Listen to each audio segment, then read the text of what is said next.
ರಿಥಮ್ ಕನ್ನಡಕ್ಕೆ ಸ್ವಾಗತ. ದಿನದ ಪ್ರಮುಖ ಸುದ್ದಿಗಳು. ನವದೆಹಲಿಯಲ್ಲಿ ನಡೆಯುವ ಗಣರಾಜ್ಯೋತ್ಸವ ಪರೇಡ್ನಲ್ಲಿ ಕರ್ನಾಟಕ ಟ್ಯಾಬ್ಲೋ ಸಿದ್ಧವಾಗಿದೆ. ಕರ್ನಾಟಕದ ಇತಿಹಾಸ, ಗತವೈಭವವನ್ನು ವಿಶ್ವದ ಜನತೆಗೆ ಪರಿಚಯಿಸಲು ಕರ್ನಾಟಕ ವಾರ್ತಾ ಇಲಾಖೆ ಶಿಲ್ಪಕಲೆ ತೊಟ್ಟಿಲು ಎಂಬ ಟ್ಯಾಗ್ಲೈನ್ನೊಂದಿಗೆ ಗದಗ ಜಿಲ್ಲೆಯ ಲಕ್ಕುಂಡಿ ದೇವಾಲಯದ ಸ್ತಬ್ಧಚಿತ್ರ ಪ್ರಸ್ತುತಪಡಿಸುತ್ತಿದೆ.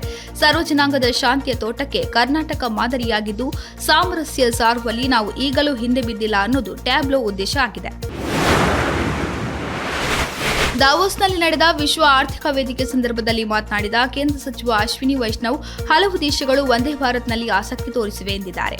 ವಿಶ್ವ ಆರ್ಥಿಕ ವೇದಿಕೆ ಸಭೆಯಲ್ಲಿ ಭಾರತದ ನಿಯೋಗದ ಭಾಗವಾಗಿ ದಾವೋಸ್ನಲ್ಲಿ ಭಾಗವಹಿಸಿರುವ ಕೇಂದ್ರ ಸಚಿವ ಅಶ್ವಿನಿ ವೈಷ್ಣವ್, ಭಾರತದಿಂದ ಅರೆ ಹೈಸ್ಪೀಡ್ ವಂದೇ ಭಾರತ್ ರೈಲುಗಳನ್ನು ಆಮದು ಮಾಡಿಕೊಳ್ಳಲು ಅನೇಕ ದೇಶಗಳು ಆಸಕ್ತಿ ತೋರಿಸಿವೆ ಎಂದು ಹೇಳಿದ್ದಾರೆ. ಸೆಮಿಕಂಡಕ್ಟರ್ಗಳು, ಆಹಾರ ಸಂಸ್ಕರಣೆ, ಕೈಗಾರಿಕಾ ಸರಕುಗಳು, ಬಂಡವಾಳ ಸರಕುಗಳು ಮತ್ತು ಶುದ್ಧ ಇಂಧನದಂತಹ ಕ್ಷೇತ್ರಗಳಲ್ಲಿ ಬೇರೆ ದೇಶಗಳು ಭಾರತದಲ್ಲಿ ಹೂಡಿಕೆ ಮಾಡಲು ಹೆಚ್ಚಿನ ಆಸಕ್ತಿ ತೋರುತ್ತಿವೆ ಎಂದು ಹೇಳಿದ್ದಾರೆ. ಹವಾಮಾನ ಬದಲಾವಣೆಯನ್ನು ನಿಭಾಯಿಸುವ ಸಾಧನವೆಂದು ಪ್ರಧಾನಿ ನರೇಂದ್ರ ಮೋದಿ ಅವರು ಪ್ರಧಾನಮಂತ್ರಿ ಸೂರ್ಯಘರ್ ಯೋಜನೆಯನ್ನು ಬಣ್ಣಿಸಿದ್ದಾರೆ. ಯೋಜನೆಯಡಿ ಮನೆಯ ಮೇಲ್ಛಾವಣಿಯಲ್ಲಿ ಸ್ಥಾಪಿಸಲಾದ ಸೌರ ಫಲಕಗಳು ಸೌರಶಕ್ತಿಯ ಮೂಲಕ ವಿದ್ಯುತ್ ಉತ್ಪಾದಿಸಲು ಸಹಾಯ ಮಾಡುತ್ತವೆ. ವಿದ್ಯುತ್ ಬಿಲ್ಗಳನ್ನು ಪಾವತಿಸುವ ಅಗತ್ಯವನ್ನು ನಿವಾರಿಸುತ್ತದೆ ಎಂದು ಅವರು ಹೇಳಿದರು. ನವದೆಹಲಿಯ ಸಂವಿಧಾನ ಸದಾನ್ ಅವರ ಸೆಂಟ್ರಲ್ ಹಾಲ್ನಲ್ಲಿ ವಿದ್ಯಾರ್ಥಿಗಳೊಂದಿಗೆ ಸಂವಹನ ನಡೆಸಿದ ಪ್ರಧಾನಮಂತ್ರಿ ಪಿಎಂ ಸೂರ್ಯಘರ್ ಯೋಜನೆಯ ಮಹತ್ವವನ್ನು ಎತ್ತಿ ತೋರಿಸಿದರು.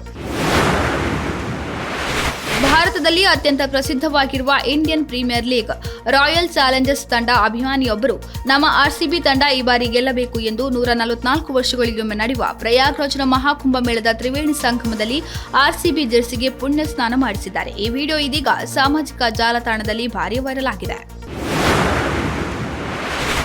ಭಾರತೀಯ ಕಿರುಚಿತ್ರ ಅನುಜಾ 2025ರ ಆಸ್ಕರ್ಗಾಗಿ ಅತ್ಯುತ್ತಮ ಕಿರುಚಿತ್ರ ವಿಭಾಗದಲ್ಲಿ ನಾಮನಿರ್ದೇಶನವನ್ನು ಪಡೆಯುವ ಮೂಲಕ ಮಹತ್ವದ ಮೈಲಿಗಲ್ಲನ್ನು ಸಾಧಿಸಿದೆ.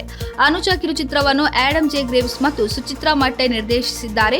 2 ಬಾರಿ ಅಕಾಡೆಮಿ ಪ್ರಶಸ್ತಿ ವಿಜೇತ ಗುನೀತ್ ಮೊಂಗಾ ಮತ್ತು ನಟರಾದ ಪ್ರಿಯಾಂಕಾ ಚೋಪ್ರಾ ಮತ್ತು ಮೆಂಡಿ ಕಾಲಿಂಗ್ ಈ ಚಲನಚಿತ್ರವನ್ನು ಬೆಂಬಲಿಸಿದ್ದಾರೆ. ಅನುಜಾ 9 ವರ್ಷದ ಹುಡುಗಿಯ ಕಥಾಹಂದರವನ್ನು ಹೊಂದಿದೆ. ಆಕೆಯ ಸಹೋದರಿ ಪಾಲಕ್ ಜೊತೆಗೆ ಅವಳ ಬಂಧವನ್ನು ಪರೀಕ್ಷಿಸುವ ಮತ್ತು ವಿಶ್ವದಾದ್ಯಂತ ಹುಡುಗಿಯರ ಹೋರಾಟಗಳನ್ನು ಪ್ರತಿಬಿಂಬಿಸುವ, ಜೀವನವನ್ನು ಬದಲಾಯಿಸುವ ಅವಕಾಶವನ್ನು ಎದುರಿಸುವ ಬಾಲನಟಿಯಾಗಿ ಅನುಜಾ ಹೊರಹೊಮ್ಮಿದ್ದಾಳೆ. ಇದಾಗಿತ್ತು ಈ ಹೊತ್ತಿನ ಪ್ರಮುಖ ಸುದ್ದಿಗಳು. ಇನ್ನಷ್ಟು ಹೆಚ್ಚಿನ ವಿಚಾರಗಳಿಗಾಗಿ ವೀಕ್ಷಿಸಿ ರಿಥಮ್ ಕನ್ನಡ.